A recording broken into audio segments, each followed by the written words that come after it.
A luxurious Christmas party turns into pure horror when a pregnant woman is pushed from a fifth-floor balcony by the man who swore to protect her.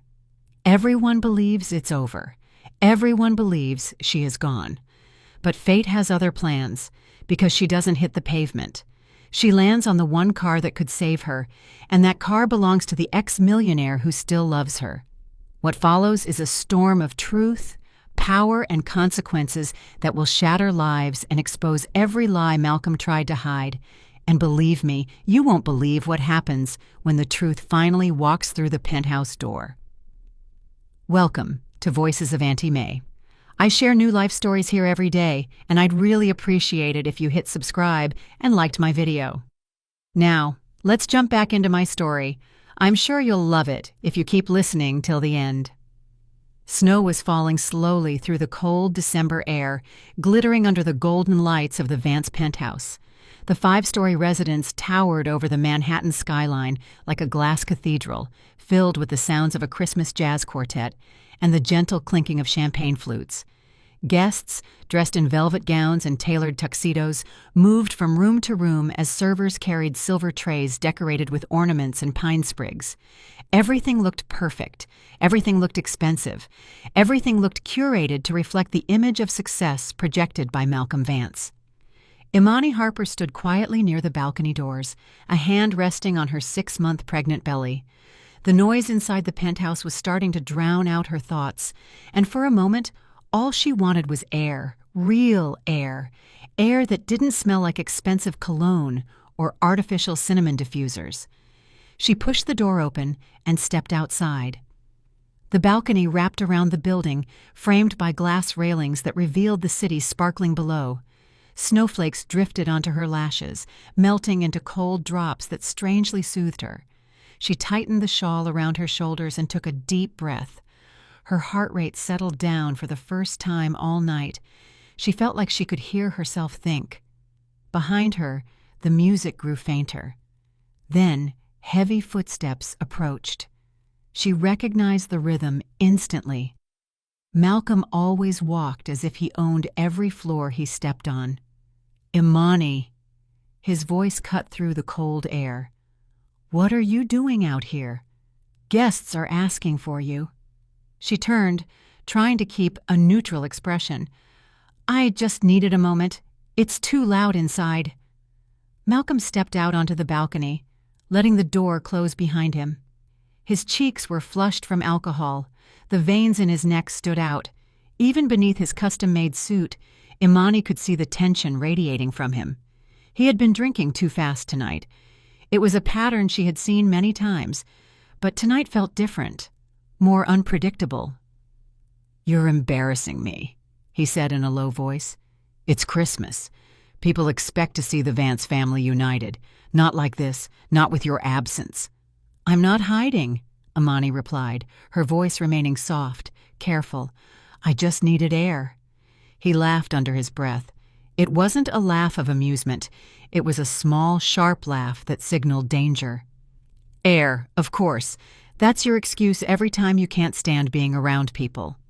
Her stomach clenched. "Malcolm, I'm pregnant. My feet hurt. I'm exhausted. I'm doing the best I can." "You always have an excuse." He moved closer, smelling of aged whiskey. "Do you know how many investors are in that room? Do you know how many reporters?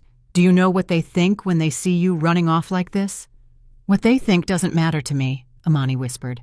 "It matters to me." His voice rose slightly, then he controlled it. "You have to understand. You are my wife. You're supposed to support my image, not destroy it." Her back brushed against the glass railing. She hadn't even noticed she was backing up. Malcolm now loomed over her, blocking the warm glow of the penthouse behind him. Snow settled on his shoulders, slowly melting into his coat. "Malcolm, you're scaring me," Imani said. He scoffed. "Scaring you? You always exaggerate, Imani. You just had to smile, hold my arm, and act like you belong here. But you disappear. You look miserable. People notice it. They talk. They think something is wrong with our marriage while I'm trying to close the deal on Windsor?" Imani's pulse quickened. "I'm not trying to ruin anything." "You ruin everything without even trying." His eyes dropped to her stomach. "Just look at you." "Malcolm, please, let me go back inside. We can talk when you calm down." That word stopped him. "Calm down," he repeated softly. "You think I'm not calm?" She swallowed, her hands trembling. "Please, for the baby, I'm begging you." Something in Malcolm's expression shifted. The tension in his face became more dangerous, more definite. "You always make me the villain," he whispered. "Maybe you should stop acting like the victim." Before she could answer, Malcolm grabbed her forearm. His fingers dug into her skin. Imani gasped and tried to pull away. He stepped forward, pushing her closer to the railing. "Malcolm, stop! You're hurting me!" He didn't stop. He shoved her. It happened in a single instant, a violent movement that shifted her weight backward. Imani's heel slipped on a patch of snow. Her body tilted. Her arms shot up, searching for something to grasp. For 1 second, the world slowed down. She saw the golden lights of the penthouse. She saw the reflection of the city in the glass. She saw Malcolm's face frozen between rage and realization. Then, gravity took hold. Imani fell into the void from the 5th floor. Her scream tore through the icy night as she descended, with the snow swirling around her like shattered stars. And above, Malcolm stood before the railing, looking down at the disaster he had just caused. Imani's scream had barely faded into the winter air when the music inside the penthouse collapsed into absolute silence. The jazz quartet stopped mid-note. A trumpet remained suspended in the air as if frozen. The guests looked around, confused at first. Then someone near the balcony let out a scream so loud that half the room turned toward her. "Oh my God, she fell!" The words cut through the glittering atmosphere like broken glass. Champagne flutes slipped from fingers. A crystal glass hit the marble floor and shattered into dozens of shining fragments. The sound echoed through the room, triggering a wave of panic. Conversation stopped. The atmosphere shifted from celebration to stunned paralysis in a single instant. The balcony door was still open. A gust of cold air rushed in, bringing snowflakes and the sharp scent of winter. Tanisha Boyd, who was closest to the entrance, clung to her sequined purse. Her painted lips were parted in an expression of feigned shock, but a different kind of flash appeared in her eyes, something darker, something akin to satisfaction. It was hidden so carefully that only a very attentive observer would have noticed. "Someone call 911, a man shouted. His voice cracked as he pushed guests toward the railing. A group of people rushed outside. They stepped onto the accumulated snow on the balcony, their breath turning to vapor. When they looked down, some immediately recoiled and covered their mouths. Others leaned over, trying to comprehend what they were seeing on the icy street below. "She's alive," a woman whispered, trembling. "I heard something. Something hit a car," another replied in a low voice. Phones were raised instinctively, screens lighting up as guests zoomed in on the scene. Some switched to video mode, others activated the flash. Several people typed emergency messages to 911 with trembling hands full of adrenaline. Inside the penthouse, the atmosphere grew heavier. Voices rose in uneasy waves. Some guests cried. Others murmured prayers. A group near the Christmas tree huddled together, staring at the balcony with wide, frightened eyes. In the center of the room, Malcolm re-entered with his jaw clenched. Snow clung to his shoulders. His expression wavered between shock and panic, though he tried to transform it into something colder, more controlled, more calculated. He ran a hand through his hair and inhaled deeply, as if trying to compose himself before anyone noticed the tremor in his fingers. "What happened out there?" a man asked him. Malcolm shook his head abruptly. "She fell. She slipped on the snow." His voice was firm, too firm. He spoke as if he needed to convince himself more than the others. "Imani has been unstable lately," he continued. "You all saw how stressed she was. You know she's been struggling a lot. She must have lost her balance." Several guests exchanged glances. Some didn't believe him. Others were too stunned to think. A few were too afraid to say anything. A few cautiously nodded, desperately clinging to an explanation that made sense of the chaos. Tanisha approached Malcolm and gently placed a hand on his arm. Her tone was soft, dripping with drama. "Malcolm, this is terrible. I'm so sorry. We all saw how emotional she was tonight. Maybe she just needed help. Maybe she needed rest." Her performance convinced several guests. They watched the elegant woman console the powerful host, and for a moment the attention shifted from the tragedy to the spectacle of Tanisha's compassion. Cameras turned toward them. Flashes flickered. Some guests started murmuring again, this time about the closeness between the two. Malcolm slightly withdrew his arm, not wanting to appear too close to her in front of everyone. His eyes moved toward the balcony. "Everyone needs to stay inside," he ordered. "Don't go near the railing. The police will be here soon." His words only intensified the unease. People gathered in small groups, whispering and reviewing what they had seen. A young woman remained near the balcony door, her hands trembling as she held her phone. Her face was pale. She had been very close when Imani fell and couldn't shake the image of Imani's body leaning backward into the snowy darkness. "I saw her reach out," she whispered to her friend. It looked like she was trying to stop herself. Her friend replied in a shaky voice, "Maybe she slipped. Maybe the snow made her fall. We have to wait for the police." "Maybe," the first woman said, but her eyes remained fixed on Malcolm with suspicion. On the balcony, some guests were still looking down at the street. Their expressions turned from horror to confusion. Something didn't fit. Something about the way Imani had landed. Something about the large, dark spot beneath her. "She looks like she hit a car," someone murmured. "I think she crumpled the hood." "Whose car is that?" "I don't know, but thank goodness it was there." Another person zoomed in with trembling fingers. "I think I see movement. She might be alive." A collective gasp went through the balcony. The hope that Imani had survived spread like an electric shock.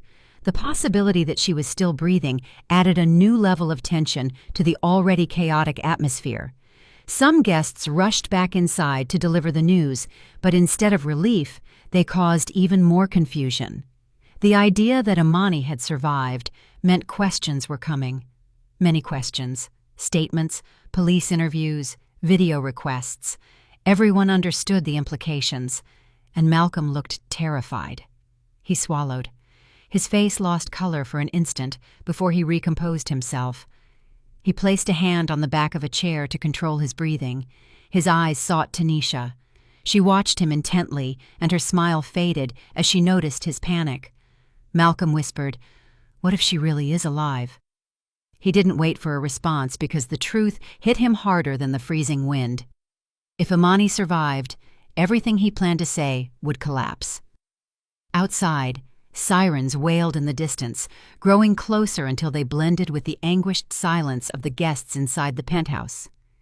And everyone understood that the night had only just begun.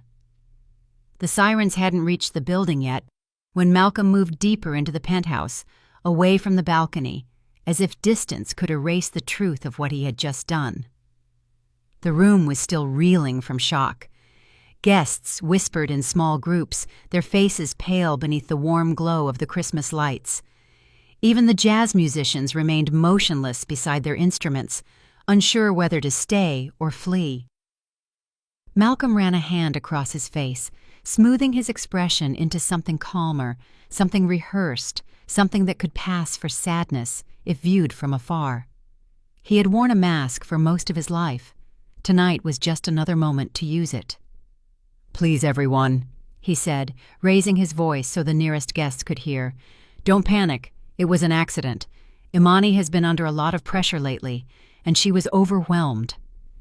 A few people looked at him with wide eyes. Some nodded automatically, more out of fear than conviction.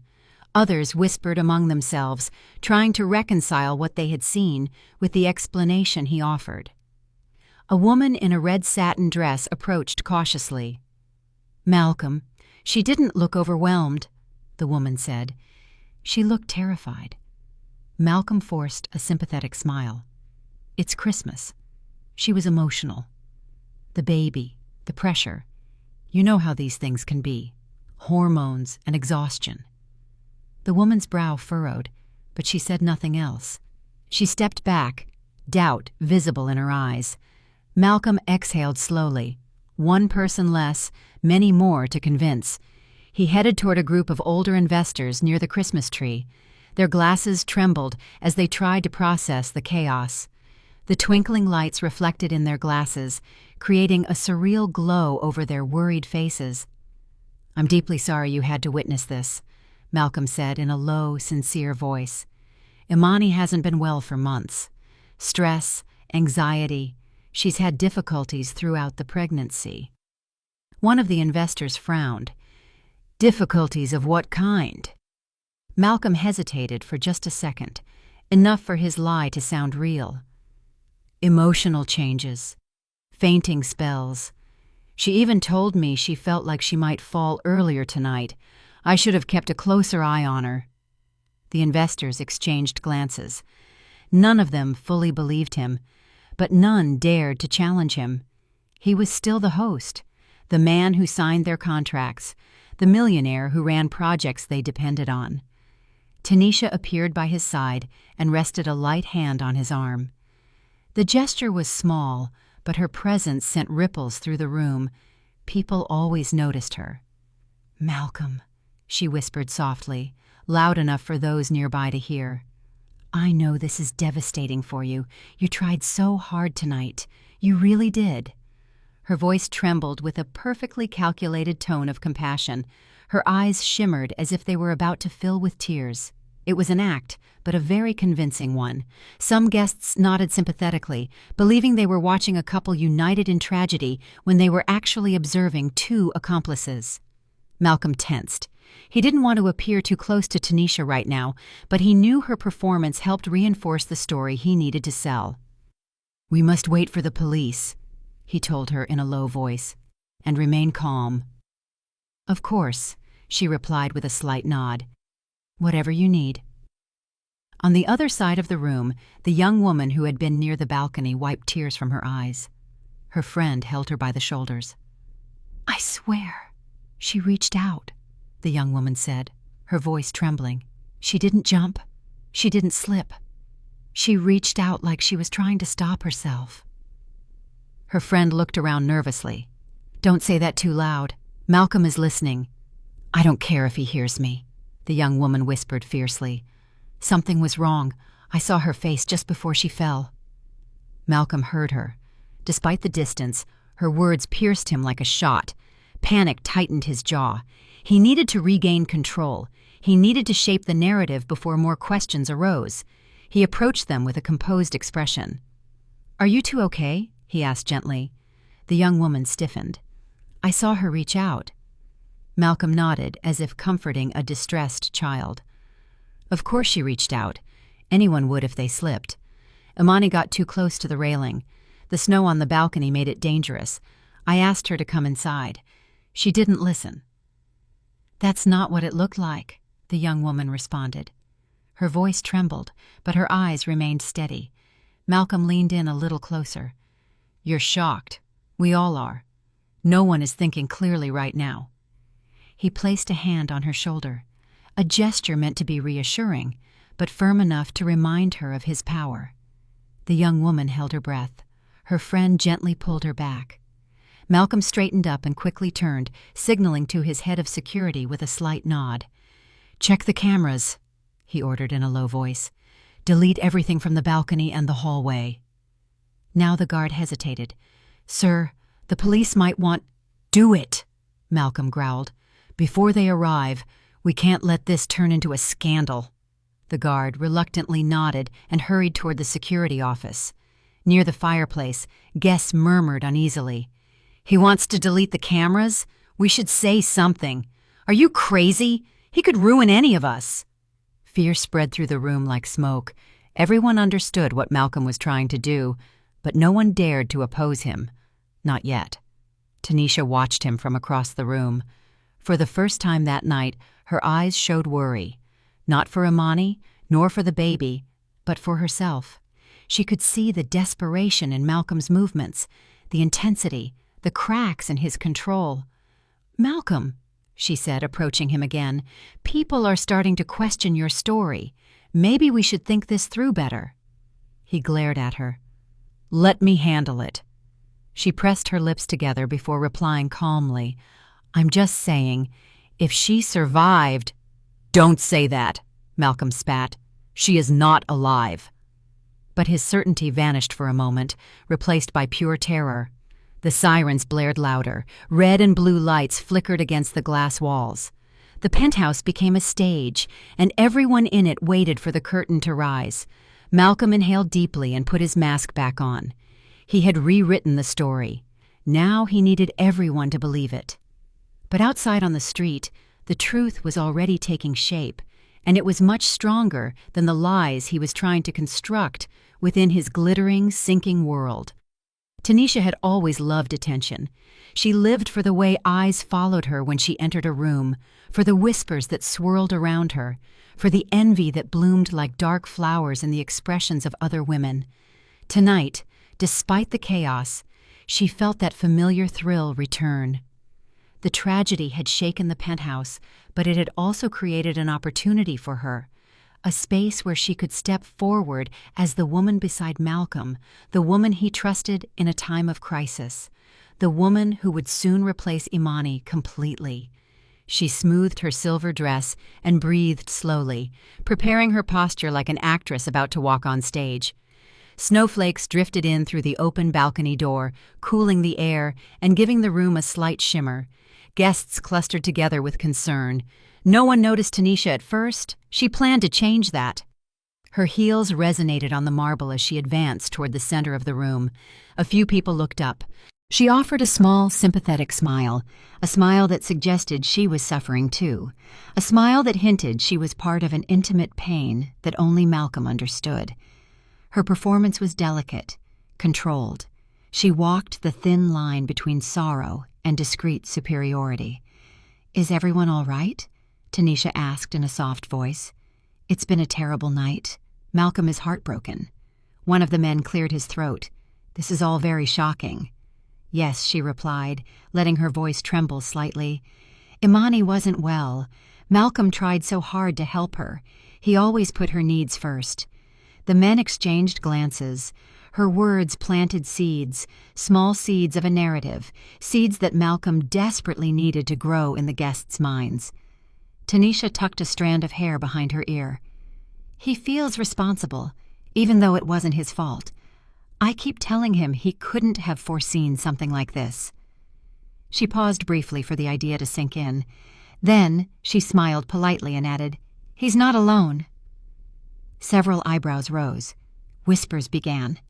Exactly what she wanted. She then opened her purse and pulled out her phone. She tilted it slightly so the screen caught the light.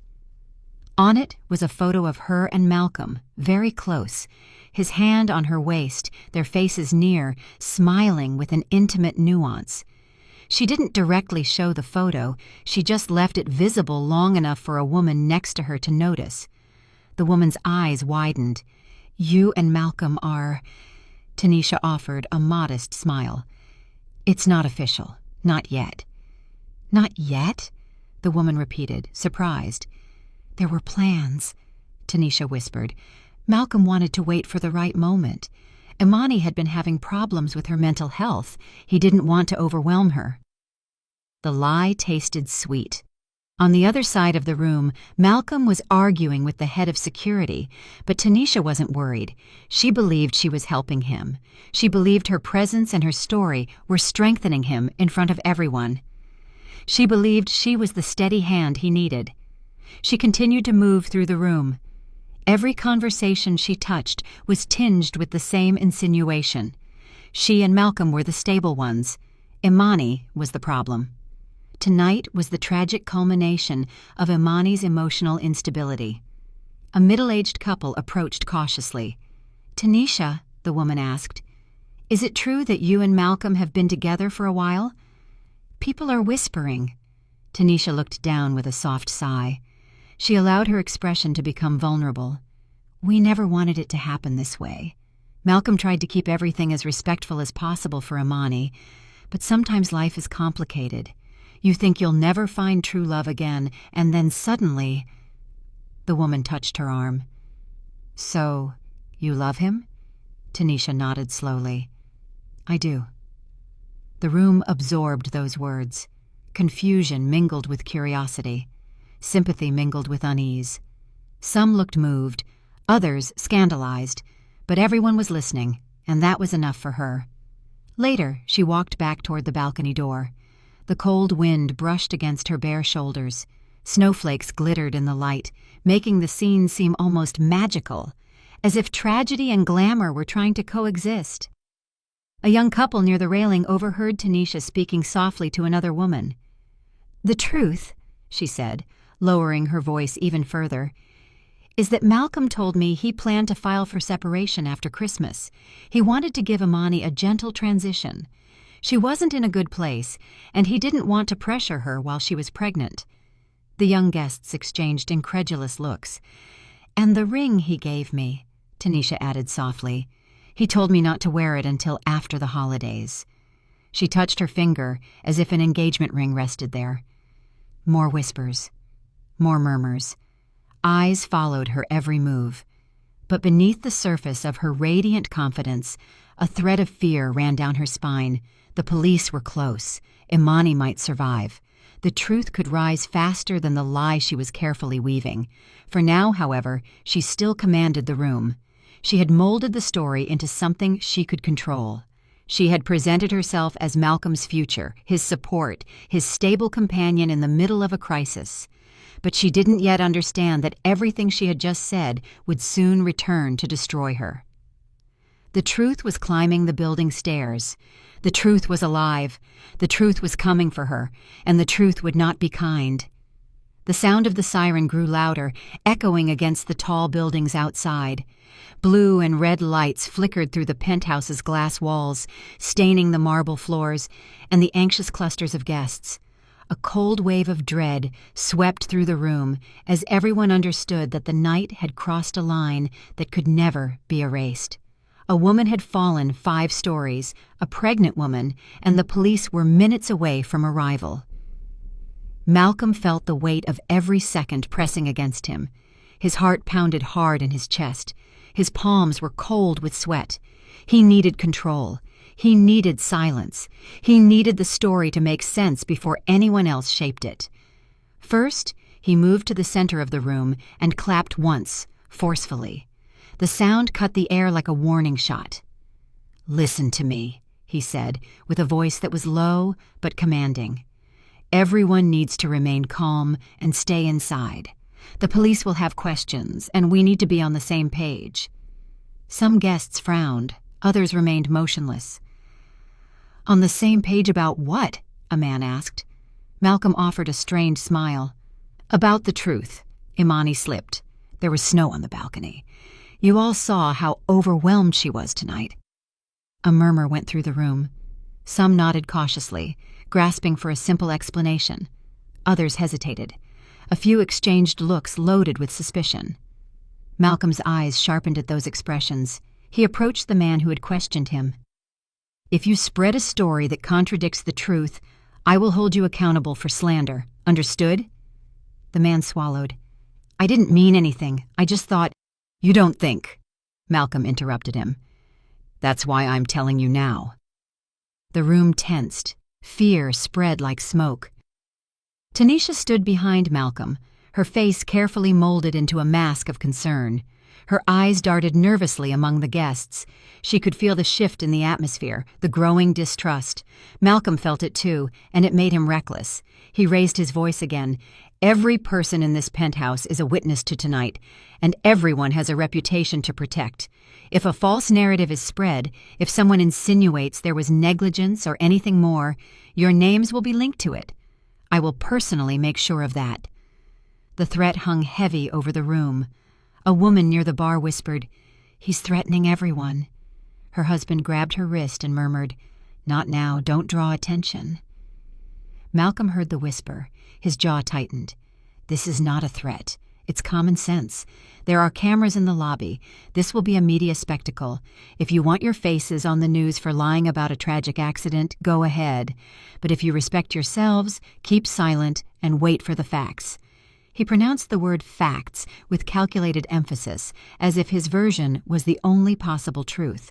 The head of security approached urgently. "Sir, the police are at the main entrance." "Don't let them up," Malcolm ordered. "Tell them I'll go down to speak with them." The guard hesitated. "They said it's urgent. She might still be alive." The room reacted instantly. A few people brought their hands to their mouths. Tanisha held on to the back of a chair. Several guests exchanged alarmed glances. The possibility that Imani had survived changed everything. Malcolm felt his blood freeze. "She's alive," the guard repeated softly. "They are trying to stabilize her." Malcolm stared at him, unable to respond for a second. His heart hammered harder. Panic rose inside him like a tide. If Imani survived, she could talk. She could accuse him. She could destroy him. He turned toward the crowd, trying to appear stable. "Everyone remain calm. This changes nothing. Imani probably fell onto something that cushioned the fall. Nothing more." But the guests no longer looked at him with uncertain sympathy. They looked at him with suspicion, with doubt, with the sense that the story he had told was not the whole truth. Malcolm instantly perceived the change. He took a step forward and raised his voice. "I want to make this clear. If anyone speaks to the police before I explain the situation, I will take legal action. I will personally make sure to trace every lie back to its source." A man near the windows confronted him, his voice trembling with anger. "Why are you trying to control what people say? If it was really an accident, what does it matter who speaks first?" Malcolm's eyes flashed with fury. "Because people panic, people distort, and some of you don't even know what you saw." A woman stepped forward. "I saw her reach out. That didn't look like a slip." The room fell silent. All eyes turned to her. Malcolm approached slowly with a thin, dangerous smile. "You're distraught," he said in a soft voice. "I understand, but you will not repeat that to the police. It is inaccurate and dangerous." "What's dangerous is you telling us what we can or cannot say," she responded, her voice trembling but firm. Malcolm leaned in slightly. "Don't tempt me, ma'am." Several guests flinched. Tanisha looked away, pretending not to have heard. Malcolm straightened up and spoke to the entire room. "I built my reputation from the ground up. I've funded half the charities in this city. I've invested in some of your companies, and I'm telling you now, if anyone invents stories that harm me or my family, you will regret it." Some people took a step back. Others lowered their gaze. Fear descended upon the room like a heavy curtain. The head of security returned. "Sir, the police insist. They are already coming up." Malcolm clenched his fists. "Fine, but no one says a word until I explain the truth." He looked around, examining every face in the penthouse. He saw fear, he saw doubt, and for the first time that night, he saw something else. People were beginning to slip from his control. Outside, the police were seconds away from knocking on the penthouse door, and Malcolm's world was beginning to crack. The elevator gave a faint chime, and all conversations inside the penthouse crumbled into a terrified silence. The polished steel doors slid open, revealing 2 police officers, a paramedic, and the building manager. Red and blue lights from the street flickered against the walls, bathing the room in an uneasy glow. The festive decorations, the glittering tree, the champagne fountains, all of it now looked grotesque. Christmas cheer had become a backdrop for catastrophe. Malcolm inhaled deeply and took a step forward as if welcoming honored guests. He straightened his jacket and forced a calm smile, though the tension in his jaw betrayed him. "Officers," he said courteously, "thank you for coming. It was a terrible accident. I can explain everything." The lead officer, a tall woman with penetrating eyes, raised a hand. "We'll speak with you in a moment. Right now, we need to confirm information about the victim. I understand she is your wife." Malcolm nodded with a rehearsed look of pain. "Yes, Imani slipped." Before he could add anything else, the paramedic stepped forward with a clipboard in his hand. His face was pale, but his voice remained steady. "Sir, your wife is alive." The words exploded in the room. A murmur of shock swept through the penthouse. A champagne glass fell from a hand and shattered against the marble. Tanisha's knees buckled. She held onto the edge of a table to keep from falling. Her eyes widened in horror, as if she had been told a ghost had crawled out of the snow. Malcolm felt the world tilt. His stomach dropped. His breath froze in his chest. Alive. Alive. The word repeated in his mind like a hammer blow. He managed to murmur, "Alive? Are you sure?" The paramedic nodded. She fell onto the hood of a vehicle. The impact was severe, but not fatal. Someone called 911 immediately. A man near the window muttered, "That car saved her." Another asked, "Whose car was it?" Before anyone could answer, the paramedic continued speaking. She regained consciousness for a few moments. She was able to speak. She said someone pushed her. The room erupted. There were gasps, hands covering mouths, guests backing away from Malcolm as if he were fire. Malcolm vehemently denied it. "She's confused. She must be confused. She slipped. I told her to come inside." The officer moved a little closer. "You said she slipped, but we haven't finished collecting statements. Several guests reported seeing something different." Malcolm's face tensed. "What guests? What did they see?" The officer's eyes swept over the crowd behind him. Some people lowered their gaze. Others watched him with open fear. A few looked ready to speak. Tanisha tried to regain control. She walked toward Malcolm, gently taking his arm, and spoke in a soft voice full of false sadness. "Imani was very emotional. You have to understand. She's been suffering. Malcolm did everything he could to help her." A woman near the balcony responded forcefully. "Stop lying! You were bragging 10 minutes ago that you were seeing him." The room froze. Tanisha's cheeks flushed. She immediately turned, and her mask of false sorrow cracked. "That's not true. I never said that." "Yes, you did," another guest replied. "We all heard you. You showed pictures of you and Malcolm. You said you had plans. You said he was going to file for separation." Tanisha's hands trembled. She took a step back. Her performance collapsed. The officers observed every detail. Malcolm's fury erupted. "Everyone calm down. You're twisting things. None of this helps Imani." But no one was listening to him. The story he had tried to build was crumbling before his eyes. The officer addressed the guests. "Anyone who saw or heard anything relevant, we will speak with you privately."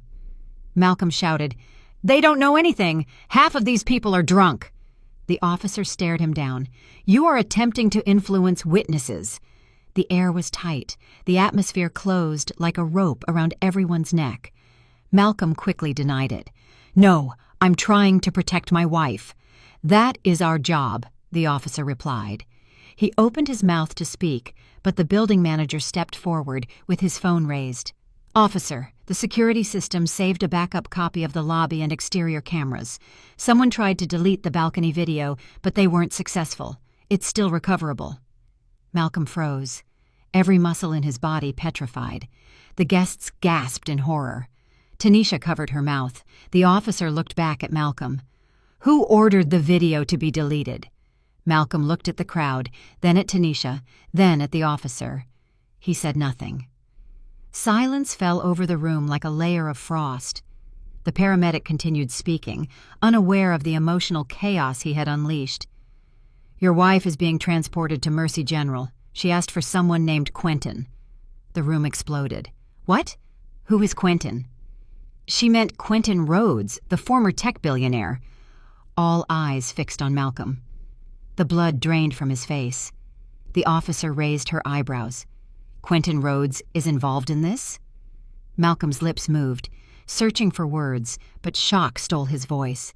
The manager added quietly, "The car she fell on is registered in his name." The room erupted again. Guests murmured, gasped, and backed away from Malcolm as if the truth were radioactive. Tanisha denied it desperately. No, this isn't possible. Why would she call him? Why would she say his name?" A guest muttered, "Maybe he was the one who really loved her." The officer firmly raised her hand, ending the chaos. "We need to speak with everyone.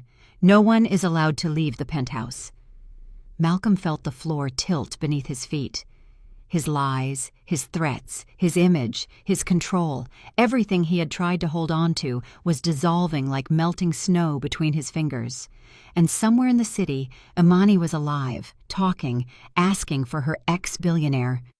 The humiliation was just beginning. The inside of the ambulance glowed with bright fluorescent lights that flickered every time the wheels hit a bump in the snowy road.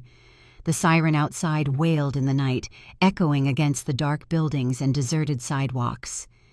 Inside, Imani lay strapped to the gurney, her body bruised and trembling, but alive. Her breaths came in small waves. Her eyelids fluttered with every twinge of pain. A paramedic stood beside her, checking her vital signs with calm efficiency. The constant beeping of the monitor filled the cramped space. Another paramedic pressed a gauze pad against a cut on her forehead, speaking softly to keep her conscious. "Stay with us, Imani. You're doing great. Your baby is strong. Just focus on breathing." Imani tried to respond, but her voice broke into silence. Her throat was burning. Her chest was tight. The memory of the fall replayed over and over in her mind. The freezing air against her face, the world spinning, the sound of her own scream tearing the night, and above all, the last image she saw before everything went black. Malcolm standing at the railing, his face twisted in anger, his hand still extended. He pushed me. The certainty struck her again, raw and overwhelming, her vision blurred with tears. "Imani," the paramedic said, leaning over her. "Can you hear me? Squeeze my hand if you can." She lifted her fingers with effort. The paramedic nodded. "Good. You're safe now. We'll be at the hospital soon." Safe. The word felt alien, fragile, hard to believe. She swallowed painfully, forcing her voice out. "My baby. Is my baby all right?" The paramedic smiled reassuringly. "The heartbeat is strong. We are monitoring everything. Just keep breathing."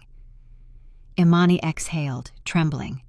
Relief enveloped her gently, like a candle fighting an air current. She closed her eyes for a moment, letting the sound of her baby's heart anchor her. It was the only stable thing in her shattered world. Suddenly, the ambulance door burst open and a gust of icy wind rushed in. Heavy boots climbed the ramp. Imani's eyes snapped open to see a familiar figure leaning over her. Quentin Rhodes wore a dark overcoat with snow accumulated on his shoulders. His breath was visible in the cold air. His eyes were filled with panic, with fear, and with something deeper, something protective, something that had never entirely left her, no matter how many years had passed. "Imani," he said, his voice heavy with emotion. "I'm here." Imani's lips parted, her eyes filled again. "Quentin." He stepped in fully and knelt beside her, taking her trembling hand in his. His touch was warm and firm, a total contrast to the frozen terror that still engulfed her. "What happened?" he asked, his voice shaking. "Who did this to you?" Imani swallowed. Her throat hurt. Her words came out weak but clear. "Malcolm pushed me." Quentin froze. His jaw clenched, a storm ignited behind his eyes. He closed his hand around hers, gently so as not to hurt her, but firmly enough to promise he wouldn't let go. "You're safe now," he said in a low voice. "I won't let him near you again." The ambulance took a sharp turn. Quentin braced himself with one hand against the wall, while keeping the other intertwined with hers. His presence filled the space, strong and constant. Imani felt something she hadn't felt in months, something she thought was lost. Hope.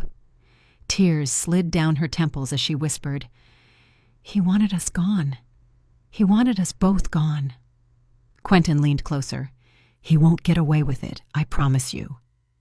His voice held no rage this time. It held certainty, determination, a promise born of something deeper than anger. The paramedic looked at Quentin without saying anything. He recognized the intensity in his expression. He had seen it in people determined not to let a loved one slip away. Quentin gently brushed a lock of hair from Imani's face. "You're strong. You survived a fall. No one survives. You and the baby are fighters." Imani let out a shaky sob. "I thought I was going to die." "I know," he whispered. "But you're alive, and now everything changes." The ambulance hit another bump. Imani groaned in pain. Quentin squeezed her hand gently. "I won't leave you. I'll be with you until the end." Minutes later, the ambulance slowed as it reached the emergency entrance of Mercy General Hospital. Floodlights illuminated the snowy pavement. Nurses rushed out with a gurney. The back doors opened again, letting in another gust of icy air. The paramedics guided the gurney out. Quentin followed closely, refusing to be separated. "She's conscious," one of the paramedics announced. "Severe bruising, possible rib injury, possible concussion. Pregnancy stable for now." Imani blinked at the bright hospital lights. Everything was blurry. Her vision came and went. She clung to Quentin's voice as he walked beside her. "You're going to be okay. I'm here." Inside the emergency room, doctors surrounded her. Machines beeped. Orders were barked. Her gurney passed between curtains and bright monitors. Quentin stayed by her side until a nurse stopped him. "Sir, we need space. You can wait outside." He nodded reluctantly, letting go of her hand only when absolutely necessary.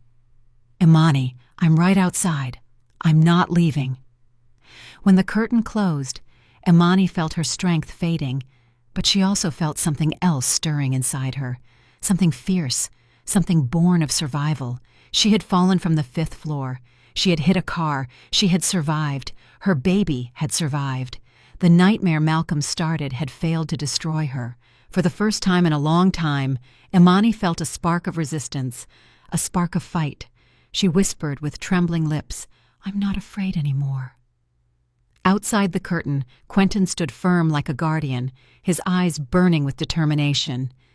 Malcolm had tried to end Imani's life, but now Imani had someone powerful on her side, and she had her voice back. The penthouse had never felt so suffocating.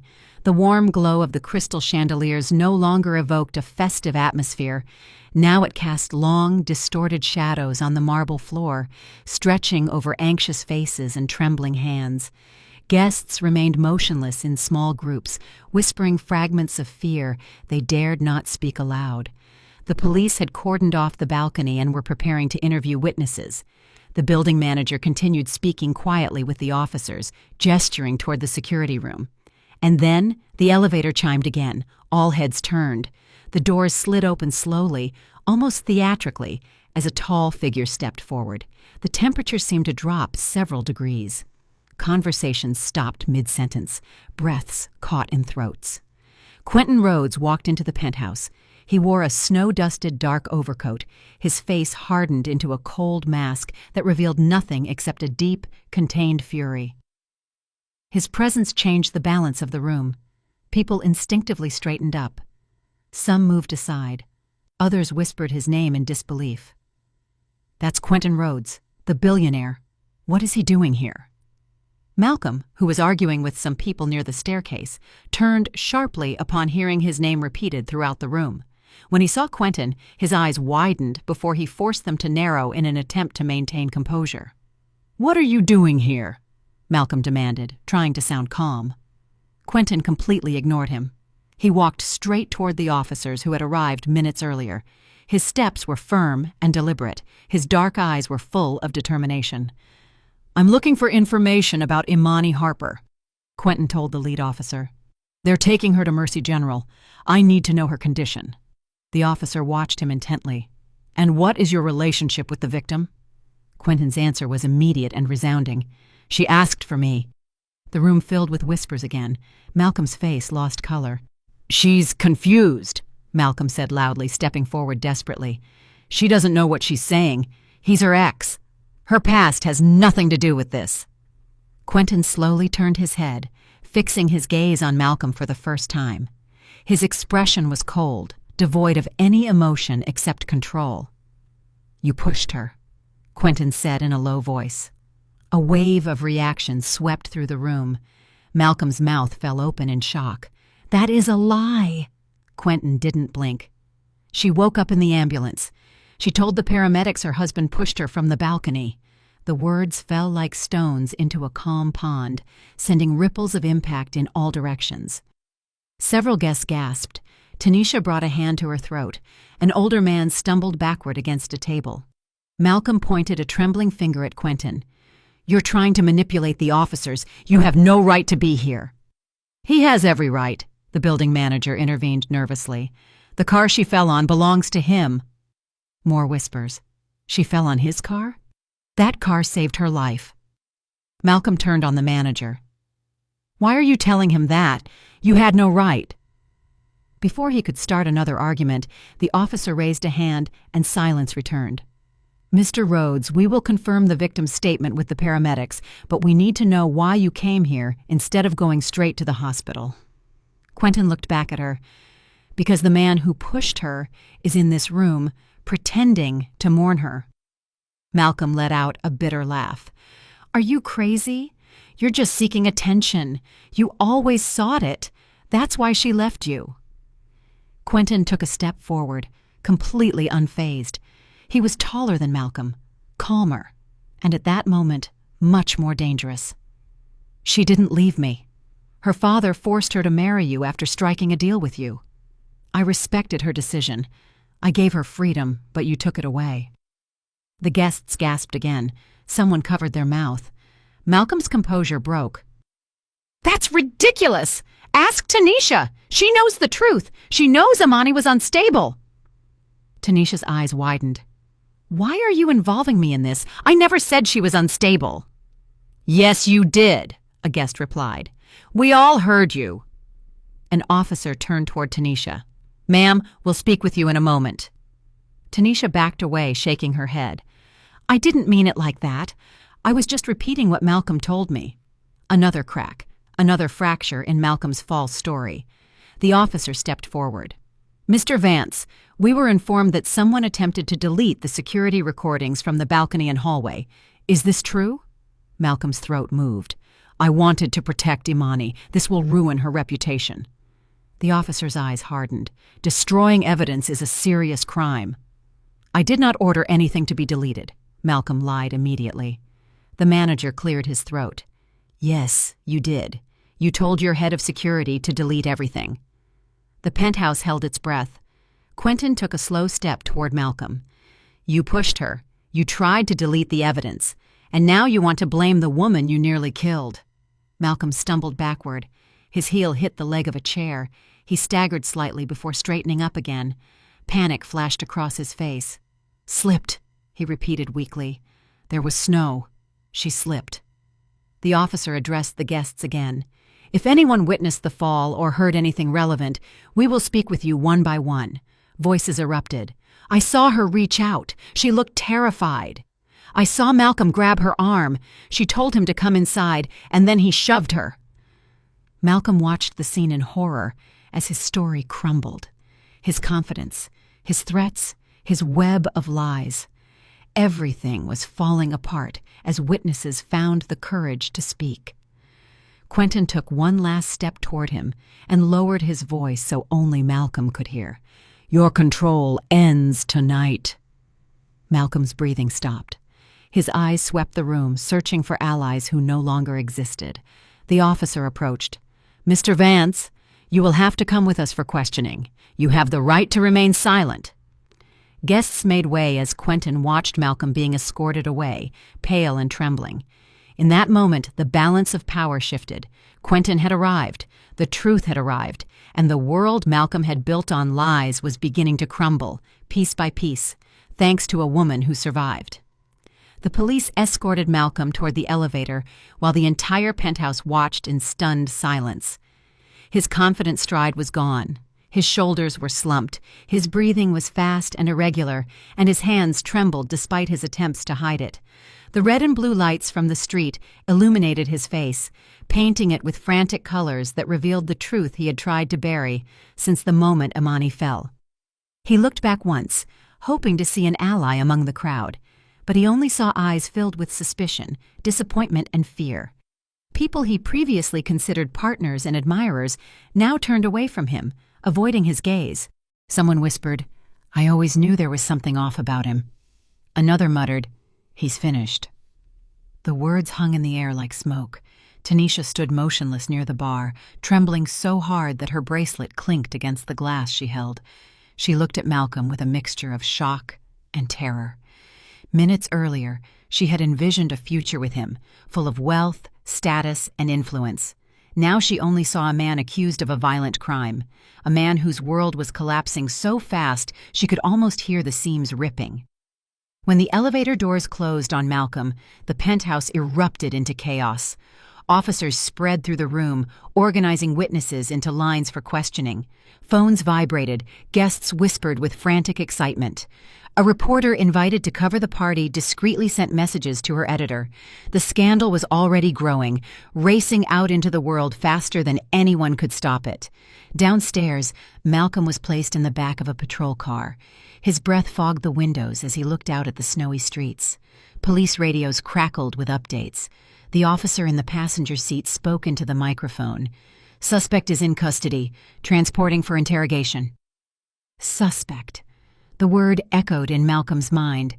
He had been called many things in his life: entrepreneur, millionaire, visionary, but never suspect, never criminal, never monster. And now every label that defined his life was dissolving like melting ice between his fingers. He clenched his jaw. "I didn't push her," he murmured. "She slipped. She slipped." But the image of Imani reaching out returned to his mind. The shock in her eyes, the fear, and then the fall. The agent driving looked at him in the rearview mirror. "You'll have a chance to tell your side, but if the security video shows what we believe it shows, you're in serious trouble." Trial! The word pierced Malcolm like a blade. Trial meant lawyers, reporters, jury selection, and more recordings. Trial meant everything he had built could be destroyed publicly. Trial meant Imani would have a platform to tell her truth, and that terrified him more than anything else, because Imani was alive. And she remembered. Elsewhere in the city, reporters gathered outside Mercy General Hospital.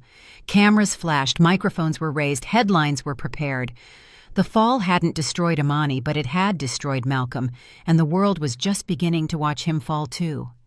The morning light slowly streamed through the windows of Mercy General Hospital, replacing the cold blue darkness with a warm golden glow. It was the first peaceful light Imani had seen in months. The first light that didn't feel like a spotlight pointed at her every mistake. The first light that felt like hope instead of fear. She lay propped up on a pile of pillows, wrapped in a warm blanket, breathing gently as the steady heartbeat of her baby resonated from the monitor beside her. Her body ached in places she didn't know could ache. Her ribs throbbed when she inhaled too deeply. Her arms were covered in bruises. Her forehead bore a delicate cut. But she was alive. Her son was alive. That alone felt like a miracle. Outside her room, reporters waited behind police tape. Volunteer nurses whispered her name with admiration. Social workers passed by to offer aid and resources to protect her. Officers guarded the hallway. Everything around her had changed from danger to safety, from chaos to order, from isolation to support. Quentin stood by the window, his silhouette outlined by the sunlight. He wore a simple sweater and jeans, a stark contrast to the formal coat of the previous night. His eyes were tired, but they held the same firm intensity that had sustained him through the worst night of her life. When he turned to her, his expression softened. "You look better," he said in a low voice. Imani smiled faintly. "A little. The doctor said we were lucky." Quentin approached her bed and sat in the chair beside her. "I'm not leaving until you tell me to." "Thank you," she whispered, "for being there." He shook his head. "You shouldn't have had to call me. You should have been safe with the man you married." "I was never safe with him," she whispered. "I know," he replied, wiping a tear from her cheek. "But you are safe now. The police have everything they need. The recordings, the witnesses, the security logs. He won't be able to lie this time." She nodded slowly. "I know. I heard the officers a while ago. They said they're charging him with attempted murder." "That's right," Quentin confirmed. And they're interrogating Tanisha, too. She knew more than she admitted. She'll have to face her own consequences. Imani exhaled deeply.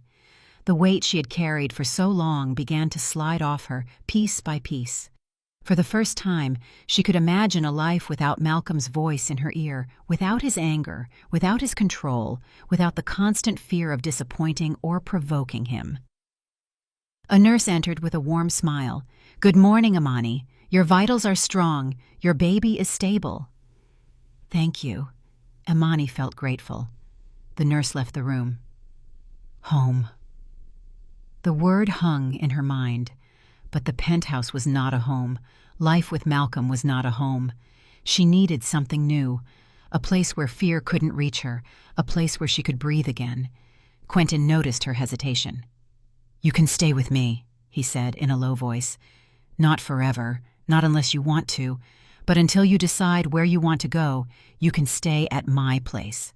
It's secure, private, and no one will touch you." Imani looked at him with tired, grateful eyes. "I would like that." The door opened again, this time revealing a police officer. She approached Imani's bed with a respectful nod. "Imani, I wanted to inform you that Malcolm Vance was denied bail. He will remain in custody as we proceed with the charges. We will coordinate protective measures with you. You won't have to face this alone." Imani let out a sigh she didn't know she was holding. "Thank you." "We also recommend a restraining order, although in this case it's just a formality. He won't be near you ever again." The officer softened her tone. "You are very strong. What happened to you was not your fault." Imani nodded as emotion swelled in her chest. "Thank you for saying that." The officer left and closed the door. Imani brought a hand to her belly, feeling the movement of her baby. "I want a quiet life for this baby," she whispered. "A life without fear, without chaos, without Malcolm." Quentin smiled softly. "You'll have it, I promise." The room was enveloped in a comforting silence as the sunlight warmed the white sheets. Imani felt a calm she hadn't felt in years. She was no longer the woman who walked into a penthouse with a fake smile and trembling hands. She was no longer the wife trying to fix a man who only wanted to break her. She was no longer the woman pleading to be heard on a balcony. She was a survivor, stronger than she ever imagined, and now she held her future in her hands. Hours later, when she was discharged, Quentin pushed her in a wheelchair through the lobby. Reporters tried to rush toward her, but officers kept them at bay. Cameras flashed, but Imani kept her gaze forward. She wouldn't hide anymore, but she also wouldn't let their noise destroy her peace. Outside, the snow was falling gently. The world seemed clean and new. Imani inhaled the cold air and felt the promise of a different life settling in her heart. As Quentin guided her toward his car, she whispered, "This is the beginning, isn't it?" He looked at her with warmth and certainty. "Yes, this is your beginning." She took his hand, stepped into her new life, and for the first time in a long time, Imani felt free. "I'm really glad you're here, and that I could share my story with you. If you liked it, show me by liking the video and subscribing to my channel. Let's see how many of us there are. Write in the comments which city you're watching from and what time it is. I'm so curious to know where all you wonderful people are tuning in from. If you want to support me a little extra, you can also send a small donation. I share new life stories for you every single day. And now, 2 of my most popular stories will pop up on the screen so you can choose what to watch next.